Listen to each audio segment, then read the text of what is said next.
Good morning children. आज हम पुत्र प्रेम कहानी के बारे में आपसे कुछ चर्चा कर रहे हैं। पुत्र प्रेम कहानी एक ऐसी कहानी है, एक ऐसे पिता की कहानी है जो बच्चों से अधिक धन से प्यार करता है। और आप जानते हो धन नश्वर है और जल्दी ही नष्ट हो जाता है, लेकिन पिता धन का लोलुप है। धन के लोभ के कारण अपने बच्चे का इलाज नहीं कराता।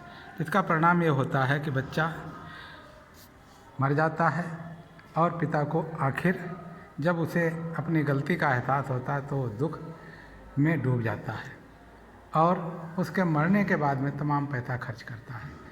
मुंशी प्रेमचंद जी के द्वारा लिखित ये एक सामाजिक कहानी है।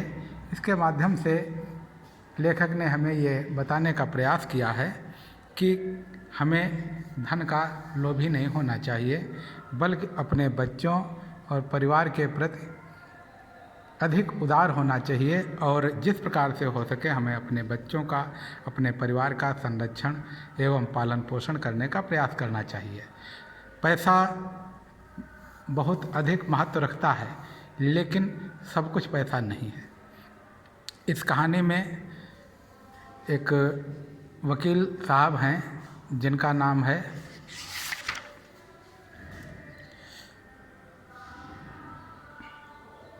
चैतन्य दास। चैतन्य दास जी के दो बेटे हैं, प्रभुदास और शिवदास। प्रभुदास पढ़ने लिखने में बहुत अच्छा है और वो बीए में पढ़ रहा है, जबकि शिवदास उससे छोटा है। चैतन्य दास एक अच्छे वकील हैं, कई गांवों के जमींदार भी हैं और वो तमाम पैसा विभिन्न प्रकार के रोजगारों के द्वारा इकट्ठा कर चुके हैं। उन्हें पैसे से इतना लगाव है कि वे पैसा खर्च करने के बारे में कभी नहीं सोचते और पैसे को अधिक से अधिक बढ़ाने के चक्कर में बने रहते हैं। इस प्रकार से वह निरंतर प्रयत्नशील रहते हैं कि किस प्रकार से उनका पैसा अधिक से अधिक बढ़ता चला जाए।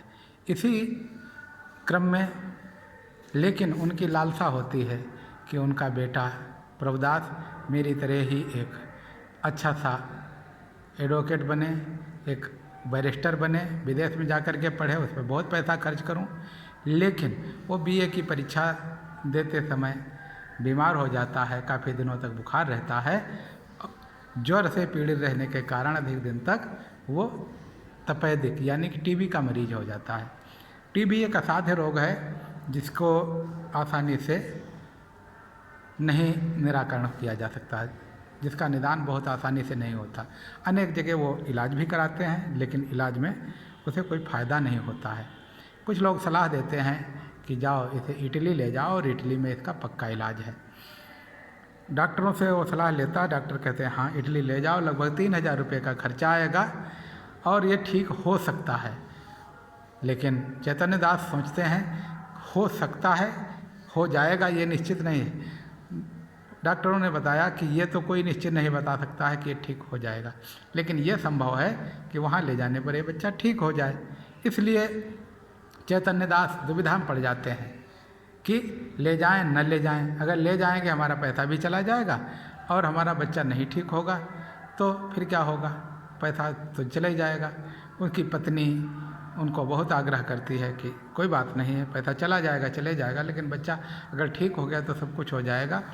लेकिन वो अपने अर्थशास्त्र पर कायम रहते हैं और पैसे का बहाना बना के, किसी चीज़ का बहाना दे के वो बच्चे को इटली पढ़ने के लिए नहीं ले जाते हैं, जिसका परिणाम ये होता है बच्चा कुछ दिन के बाद में गुजर जाता है, यानी कि स्वर्गवासी हो जाता है। वो बच्चे का अंतिम संस्कार